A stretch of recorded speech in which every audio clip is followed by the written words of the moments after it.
Hello दोस्तों, V and B technical education में आपका स्वागत है। 1000 क्वेश्चन की जो सीरीज अपने चालू की है उसके अंदर 366 क्वेश्चन सोल्यूशन कर लिए हैं। आज 367 से करेंगे। पिछले जो क्वेश्चन करवा चुका हूँ उनमें कोई डाउट हो तो आप जरूर कमेंट बॉक्स में बताएं मेरे को। एंड आज करेंगे नेक्स्ट आगे क्वेश्चन। तो बने रहिए लेक्चर में लास्ट तक। किसी प्रकार से भी डाउट लगे तो आप कमेंट बॉक्स में टाइप करते रहना, आपको सोल्यूशन प्रोवाइड करवाएंगे।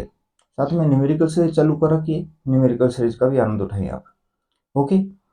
और वीडियोज को लाइक शेयर सब्सक्राइब कीजिए, अपने फ्रेंड्स के पास शेयर कीजिए। Okay.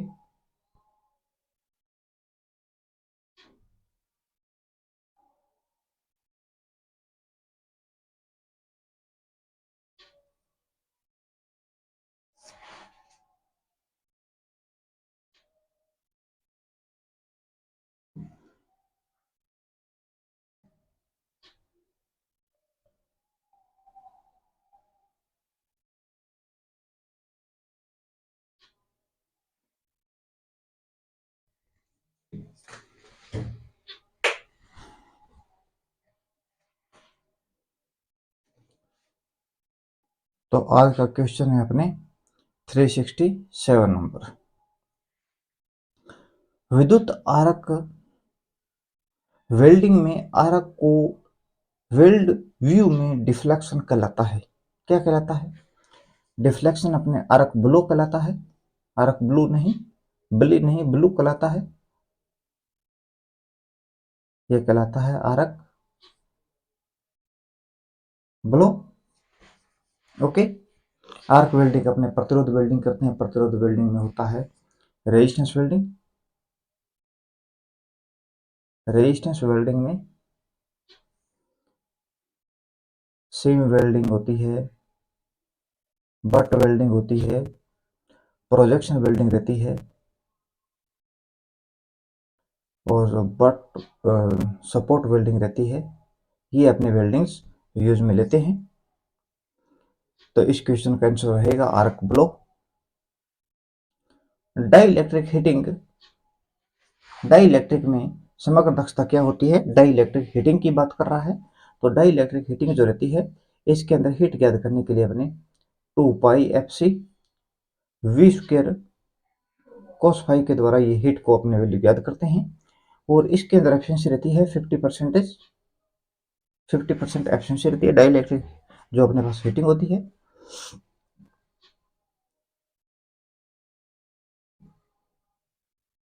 Question number 369। Electrical traction में विद्युत विशिष्ट ऊर्जा खपत मापन किसमें किया जाता है? इलेक्ट्रिकल जो ट्रैक्शन होता है उसमें जो पावर कंजप्शन होती है, स्पेसिफिक एनर्जी कंजप्शन जो होता है किसमें होता है? तो वो अपने वाट घंटा टन टन अपॉन में टन किलोमीटर में मापते हैं, या वाट टन किलोमीटर पर वाट घंटा के अंदर मापते हैं, या दोनों के अंदर, या नन ऑफ दीज, इनमें से कोई नहीं। तो उसको मापते हैं वाट घंटा प्रति टन किलोमीटर के अंदर। इलेक्ट्रिकल ट्रैक्शन के अंदर जो स्पेसिफिक पावर कंजप्शन होती है, स्पेसिफिक एनर्जी कंजप्शन, उसको देखते हैं अपने वाट घंटा प्रति टन किलोमीटर के अंदर। क्वेश्चन नंबर रहेगा 370। क्रेन की चलन गति खालिस्तान तक भिन्न होती है। तो जो क्रेन होती है उसकी चलन स्पीड क्या रहती है? 2 से 2.5 मीटर पर सेकंड रहती है, या 1 से 2.5 मीटर पर सेकंड होती है, या 0.5 से 3.5 मीटर पर सेकंड होती है, या 1.5 से 2.5 मीटर पर सेकंड होती है। तो कितनी होती है? तो वो अपने पास रहती है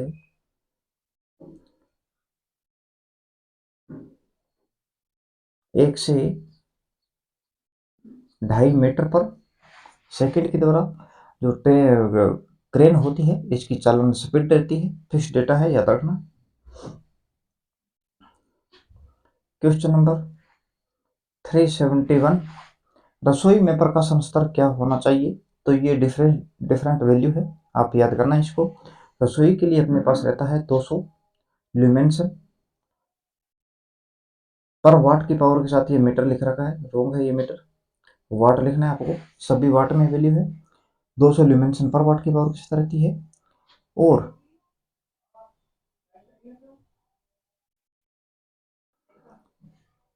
और सीढ़ियों के अंदर बात करें तो 100 ल्यूमेन पर मीटर यानी कि वाट रहेगा सीढ़ी के लिए।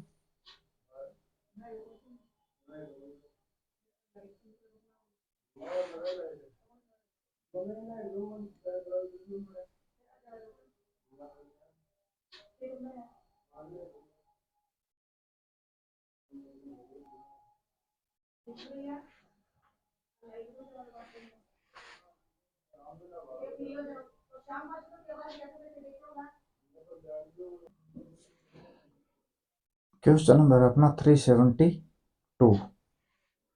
एयर मिलान कीजिए कूलिंग ट्रांसफार्मर कूलिंग और करंट की डेंसिटी क्या रहेगी। कौन सी कूलिंग होगी तो करंट कंडक्टर के अंदर जो करंट डेंसिटी होगी वो कितनी हो सकती है। एयर ब्लास्ट कूलिंग ट्रांसफार्मर में कितनी होगी, नेचुरल एयर कूलिंग में कितनी होगी, फोर्सड ऑयल कूलिंग ट्रांसफार्मर में कितनी कूलिंग, अगर कूलिंग होगी तो करंट डेंसिटी कितनी चाहिए होती है। नेचुरल एयर कूलिंग होती है तो उसके अंदर अपने 1.2 से लेकर 2.2 एम्पियर्स पर एम के रहती है। तो सेकंड ऑप्शन का नंबर रहेगा बी। याद रखने वाली चीज है ये। एयर ब्लास्ट कूलिंग ट्रांसफार्मर है तो इसके अंदर 2.2 से लेकर 3.2 एम्पियर्स पर 2.2 से लेकर 3.2 एम्पियर्स पर एम स्क्वायर तक रहती है। And forced oil cooling transformer होता है उसके अंदर 5.2 से लेकर 6.2 एम्पियर्स पर एम स्क्वायर करंट डेंसिटी की वैल्यू रहती है। याद रखना मेन डाटा है ये। तो पहले का हो जाएगा डी, सेकंड का बी, डी, बी और 3 नंबर का हो जाएगा एफ।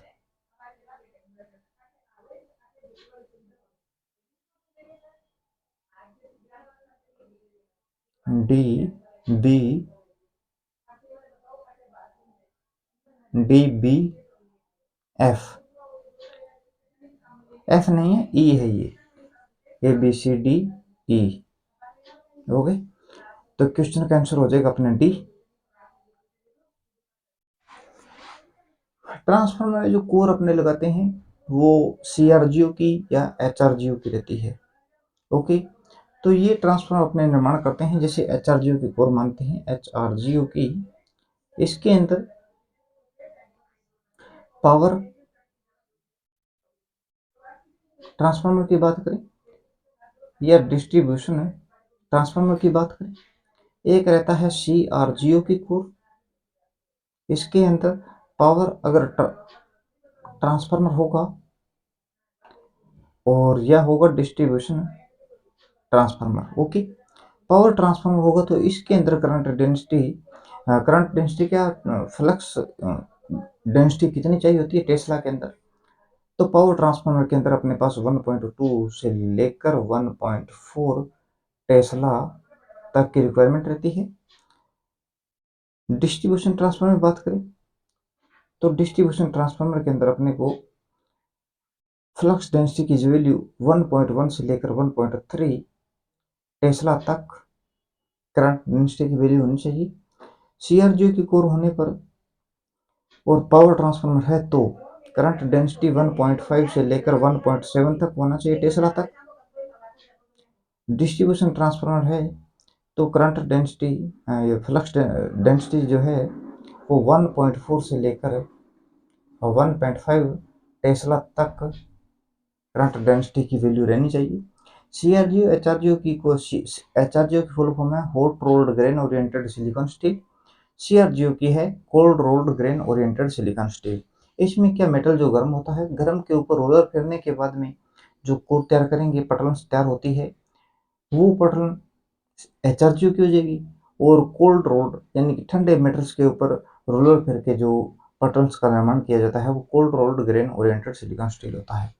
ओके, तो इसके अंदर क्या, जैसे ही रोलर फिरते हैं तो रोलर की डायरेक्शन से जिस डायरेक्शन में रोलर को फिरते लेते हैं तो उसमें चुंबकीय दिशा जो होती है जिस साइड से फिर के लेके जाते हैं उस दिशा में उत्तम हो जाती है।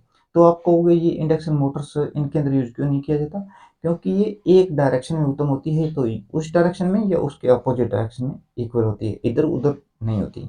जबकि मोटर्स के अंदर प्रत्येक हर एक इंच या सेंटीमीटर या इंचेस के बाद में रोटेट होती रहती है। इसीलिए जो मशीनें होती है अपने पास, जिस प्रकार इंडक्शन मोटर होगी, आर्मेचर हो गया, रोटर हो गया, उनके अंदर इस मेटल्स का यूज में नहीं लेते हैं। नॉर्मली सिलिकॉन स्टील रहता है, सिलिकॉन रहता है, सिलिकॉन और स्टील होता है। सिलिकॉन मिलाने से हिस्टैरिसीस लॉस कम होता है, लेमिनेट करने से जो पोटॉन्स रहती है तो एडी करंट लॉस में कमी आती है। ओके, हिस्टैरिसीस लॉस याद करने के लिए फॉर्मूला रहता है स्टील में स्थिरांक, मैक्सिमम फ्लक्स की पावर 1.6, फ्रीक्वेंसी पोटॉन वाट के अंदर आएगा। और एडी करंट की बात करें तो स्टील में स्थिरांक, मैक्सिमम फ्लक्स की स्क्वायर, फ्रीक्वेंसी स्क्वायर, पोटॉन स्क्वायर, वॉल्यूम वाट के अंदर मिलेगा अपने को आंसर। इस क्वेश्चन का आंसर हो जाएगा डी नंबर। क्वेश्चन की बात करते हैं 373। परिणाम रिले रिजल्टेंट रिले को कहा जाता है। तो ये एक प्रकार से तापीय रिले होती है, या शंकर रिले होती है, या प्रेरण रिले होती है, या रीड रिले होती है। रिजल्टेंट रिले बताओगे? कमेंट बॉक्स में छाप दो, जिससे पहले मैं बताऊं उससे पहले।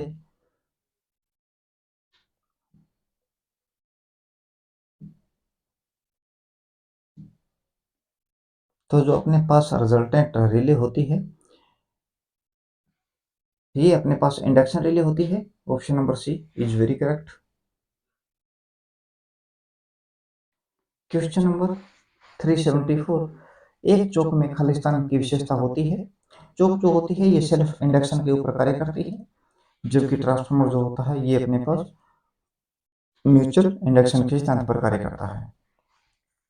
चौक के अंदर हाई इंडक्शन होता है, लो रेजिस्टेंस होता है, ये चीज याद रखना आप। चौक वही जो अपने उसके अंदर फ्लोरोसेंट लैंप के अंदर लगाते हैं, और वोल्टेज को स्टार्टिंग में 1100 वोल्टेज तक करने के लिए, और रनिंग कंडीशन में धारा को वैल्यू को कम करने के लिए। ओके, क्वेश्चन देखते हैं 375 number question. Buchholz relay transformer के खालिस्तान के खिलाफ सुरक्षा के लिए आवश्यक होता है।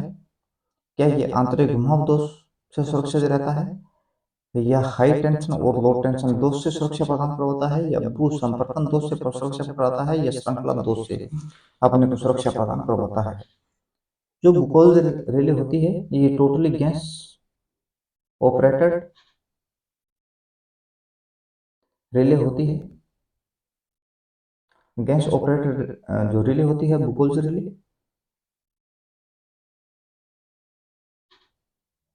और ये टोटल इंटरनल घुमाव दोष को फाइंड आउट करती है। बुकोल्स रिले होती है ये main tank and conservator conservator tank के मध्य लगी होती है। Main tank and conservator tank के मध्य लगी होती है बुकोल्स रिले जो रहती है। Question number 376। भू संपर्कन प्रतिरोध के लिए वोल्टेज की सीमा क्या होती है? तो ये फिक्स रहता है 3.3 केवी से लेकर 11 केवी तक होता है। बड़े जनरेशन स्टेशन या ग्रिड सब स्टेशन की बात करें अपने, उन जनरेशन स्टेशन या प्रसारण स्टेशन में बात करें तो रेजिस्टेंस 0.5 ओम तक रहता है। सब स्टेशनों की बात करें तो वहां पर 1 ओम से लेकर 2.5 ओम के मध्य रहता है।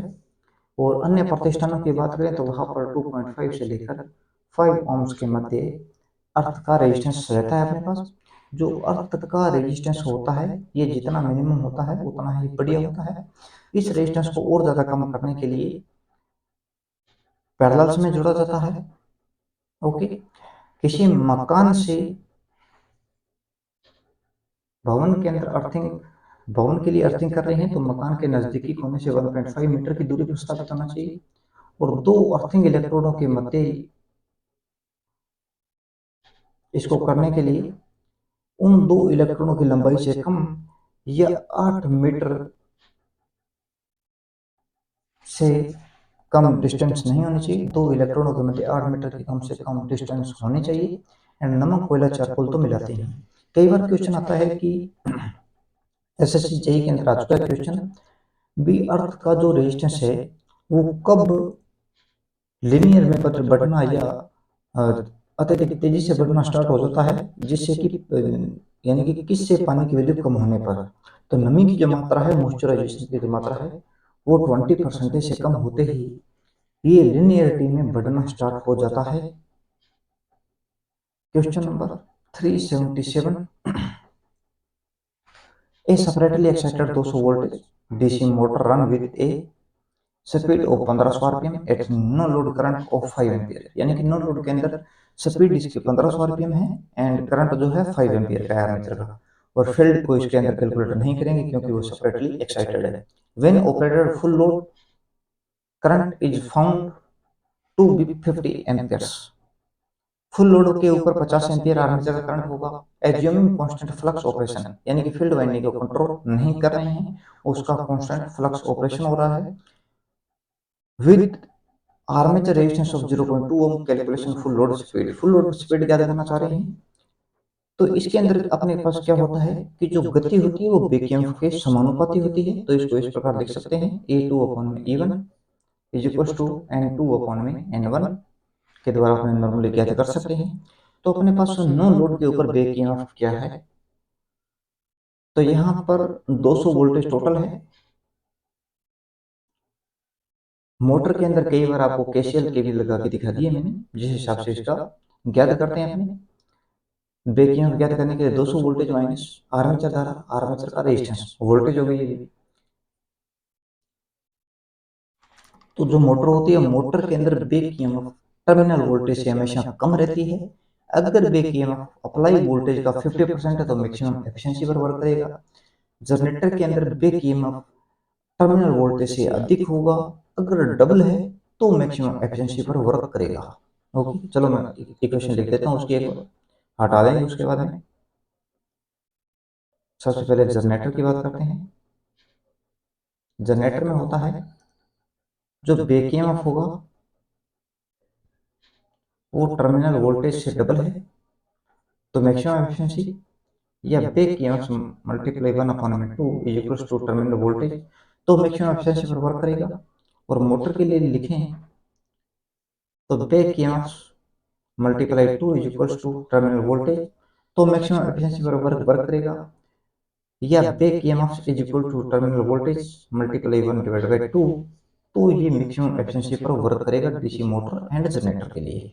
इक्वेशन लिख लिया होगा आपने शायद तक। अब इसको हटाते हैं और क्वेश्चन का सोल्यूशन करते हैं।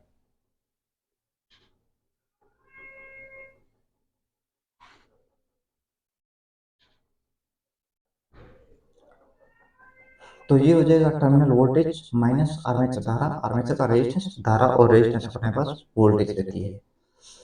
तो यहाँ पर 200 वोल्टेज है माइनस आर्मेचर धारा की वैल्यू नो लोड पर 5 एम्पियर, रेजिस्टेंस 0.2, तो ये हो जाएगा अपने पास 5 अपॉन में 10 लगा देंगे, पॉइंट के बजाय 2 है तो यहाँ पर 5 दूनी 10, 10 अपॉन में 10, तो यानी कि 1 इज इक्वल टू 199 वोल्टेज है बेक ईएमएफ। बेक ईएमएफ जो है 199 वोल्ट है। एंड फुल लोड के ऊपर क्या करते हैं, तो फुल लोड के ऊपर 200 वोल्टेज है माइनस आर्मेचर धारा, आर्मेचर रेजिस्टेंस माइनस करेंगे 200 में से, तो अपने को बेक ईएमएफ मिलेगा फुल लोड का। तो यहाँ पर 200 वोल्टेज है और 200 वोल्टेज होने पर 0.2 ओम का रेजिस्टेंस एंड 50 एम्पियर की धारा है। तो मल्टीप्लाई अपॉन में 10 लेके जाएंगे, 0 और 5 दूनी 10, 10 इज इक्वल टू 190 अपने 190 वोल्टेज अपने पास बेक ईएमएफ है, वो भी फुल लोड का। ओके, तो अपने फॉर्मूला ड्रॉ करते हैं। बेक ईएमएफ कितना है फुल लोड के ऊपर, तो वो है 190। नो लोड पर कितना है, तो वो है 199 इज इक्वल टू गति अपने को 2 ज्ञात करनी है और गति अपने पास 1 जो लिखी हुई है वो है 1500 आरपीएम। तो डायरेक्टली सोल्यूशन करेंगे इसका, तो ये हो जाएगा 190 मल्टीप्लाई 1500 अपॉन में 199। तो चलो करो सोल्यूशन, देखते हैं क्या आता है।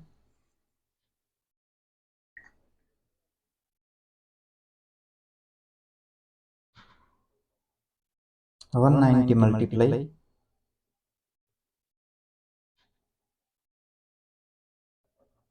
1500 is equal to divide by 199, तो 1432 आएगा, 1432.16 आरपीएम। तो ऑप्शन नंबर सी हो जाएगा अपने। किसी प्रकार से किसी को डाउट नहीं होगा। स्टार्टिंग कंडीशन में नो लोड के ऊपर अपने को सेपरेटली एक्साइटेड मोटर है, तो 200 वोल्टेज टर्मिनल वोल्टेज होता है अप्लाई। 1500 आरपीएम नो लोड की स्पीड है और नो लोड करंट 5 एम्पियर है। फुल लोड के ऊपर 50 एम्पियर है। आर्मेचर का रेजिस्टेंस है वो चेंज नहीं होता है, इक्वल होगा। Okay, calculation full load speed ज्ञात करनी है अपने को। तो सबसे पहले नो लोड बैक ज्ञात करेंगे और दूसरा फुल लोड बैक ज्ञात करेंगे। ये फुल लोड बैक है, ये नो लोड बैक है। और आपको पता है कि गति जो होती है बैक के समानुपाती रहती है। बैक कम तो गति कम, बैक बढ़ेगा तो गति बढ़ेगी। तो यहाँ पर गति, यहाँ पर 1432 आरपीएम है तो बैक कम है, यहाँ पर गति ज्यादा तो बैक की वैल्यू भी ज्यादा है। तो केवीएल एंड केसीएल दोनों आपको लगा के दिखा दिए मैंने मोटर जनरेटर में। तो बैक ज्ञात करने के लिए वोल्टेज माइनस आर्मेचर चारा, आर्मेचर रेजिस्टेंस एंड ये सेपरेटली एक्साइटेड जनरेटर है, तभी तो अपने सीरीज फील्ड को ऐड नहीं कर रहे हैं। और शंट फील्ड जो रहती है वो डायरेक्टली टर्मिनल वोल्टेज से सप्लाई लेते हैं, तो उसका बैक ऐड नहीं करते हैं। तो यहाँ पर नो लोड पर बैक ज्ञात किया, यहाँ पर फुल लोड पर कर लिया और टोटल अपने स्पीड भी ज्ञात कर ली फुल लोड के ऊपर। क्वेश्चन देखते हैं 378। एयर ब्लास्ट सर्किट ब्रेकर किसके लिए उपयुक्त है? वायु विस्फोटक परिपथ वियोजक किसके लिए उपयुक्त है? तो बताओ आप, एयर ब्लास्ट सर्किट ब्रेकर किसके लिए उपयुक्त होता है? तो ये गैर पुनरावृत्ति ड्यूटी के लिए बेस्ट माना जाता है। Question number 379 number, space is one of the type of electrical dust collector form steam power plant के अंदर। जो स्टीम पावर प्लांट होती है इनके अंदर जो कोयला जलने के बाद में जो राख रहती है, डस्ट होती है, उसको कलेक्ट करने के लिए कौन सा सेपरेटर यानी कि डस्ट कलेक्टर रहता है? तो साइक्लोन सेपरेटर रहता है अपने पास। ओके, ऑप्शन नंबर डी हो जाएगा, याद रख लेना। लोहे के लिए 3% सिलिकॉन स्टील के एक छोटे परत से जोड़ने से खालिस्तान में वृद्धि होती है, जिसके द्वारा खालिस्तान कम हो जाएगी। देखो, सिलिकॉन स्टील जो होता है शीघ्र टूटने वाला मटेरियल होता है, रजिस्टिविटी काफी हाई होती है। तो इसके अंदर सिलिकॉन स्टील मिला रहे हैं, तो जिसके कारण हिस्टैरिसीस लॉस अपने पास कम होते हैं, आपको इतना पता होगा। लेकिन सिलिकॉन स्टील मिलाने से वृद्धि किसमें होगी? प्रतिरोधकता में होगी। एंड प्रतिरोधकता में वृद्धि हो रही है तो भंवर हानि में कमी आएगी। ऑप्शन नंबर बी हो जाएगा यहाँ पर अपने पास। 381 नंबर क्वेश्चन, एलवीडीटी खालिस्तान में होते हैं। एक प्राइमरी कुंडल रहता है, दो सेकेंडरी कॉइल्स रहती है, जिनके अंदर नॉर्मली डिफ्लेक्शन होता है। तो कोर एक रहती है, कोर से साइड में जाएगी तो इंड्यूस्ड ईएमएफ का मान कम होता है, जिसके द्वारा ये वैल्यू को दर्शाते हैं। जो प्रेजेंट टाइम के अंदर ये जो शॉक के अंदर जो एक हिसाब से जो वेट करने वाला होता है, इसी के अंदर ये ट्रांसड्यूसर यूज होता है और भी बड़े हेवी कार्य में होता है। LVDT linear variable differential transformer full form लिखो, आ सकती है कभी कभी भी। सॉरी,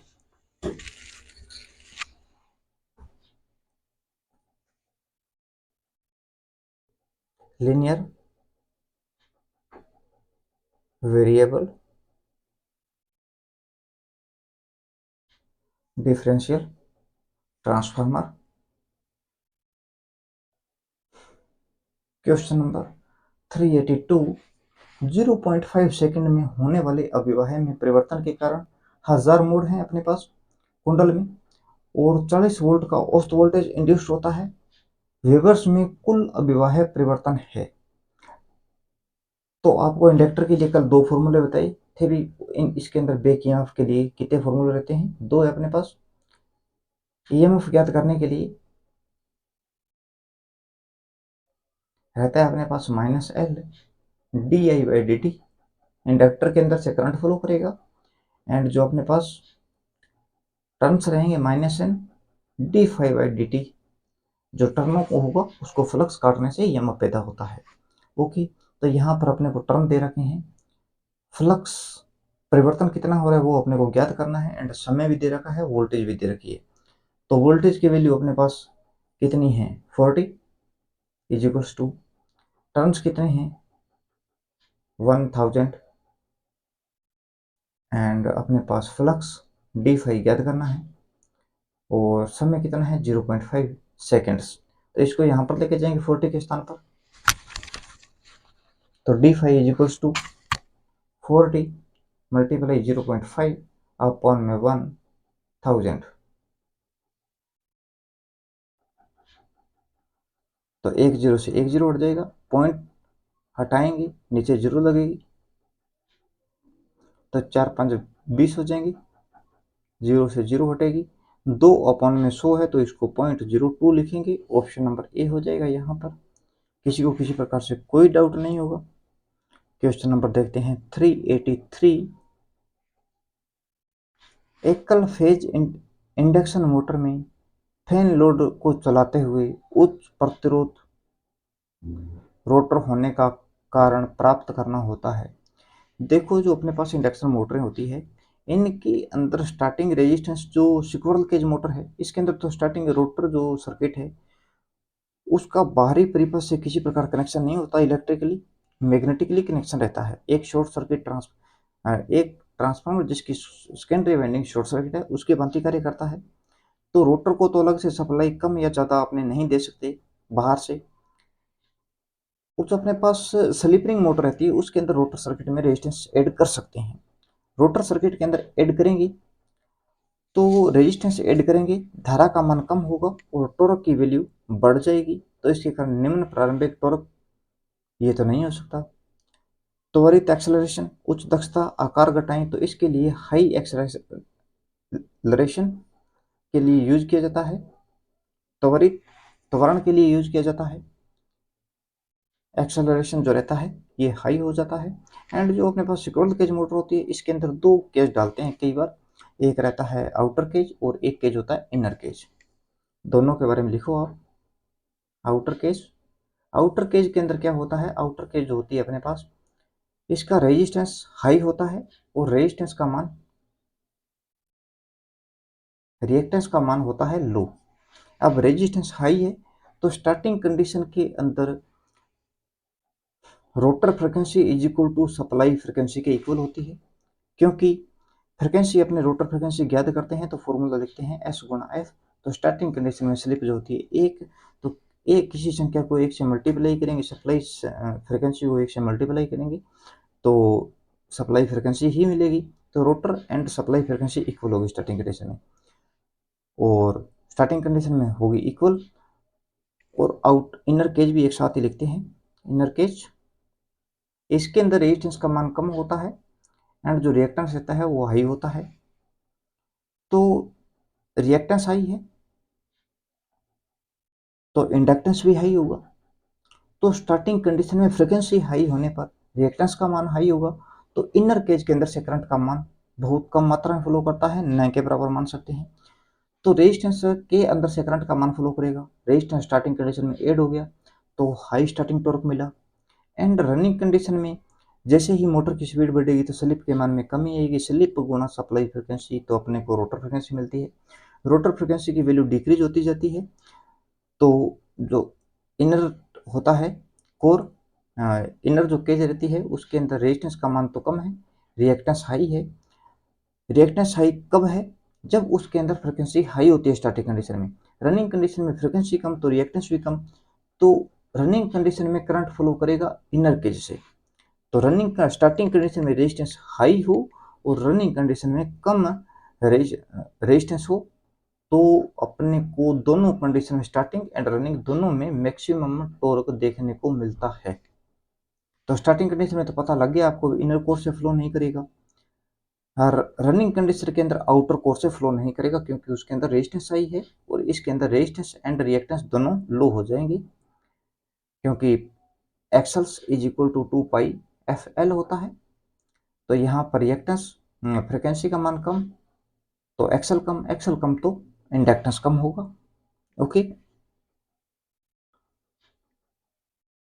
तो 383 क्वेश्चन का आंसर हो जाएगा अपने पास बी।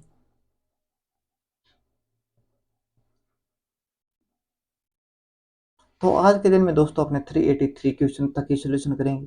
क्वेश्चन में कोई डाउट हो तो जरूर आप कमेंट बॉक्स में बताना, मेरे को उसका सोल्यूशन आपको प्रोवाइड करवाने का प्रयास रहेगा पूरा। ओके, पूरा प्रयास करेंगे। एंड वीडियोज को लाइक शेयर सब्सक्राइब कीजिए, अपने फ्रेंड्स के पास भी शेयर कीजिए, कुछ नया सीखने को मिले आपको। तो आप एक ऐसा रजिस्टर लगाएं जिसके अंदर जो भी आपको कम आ रहा हो उसके बारे में आप सर्च करें और बढ़िया से उसके बारे में अध्ययन करें, तो धीरे धीरे डाउट क्लियर होते जाएंगे और आप सक्सेस के नज़दीक चले जाएंगे। ओके, तो मिलते हैं नेक्स्ट वीडियो में, तब तक के लिए टेक केयर, बाय।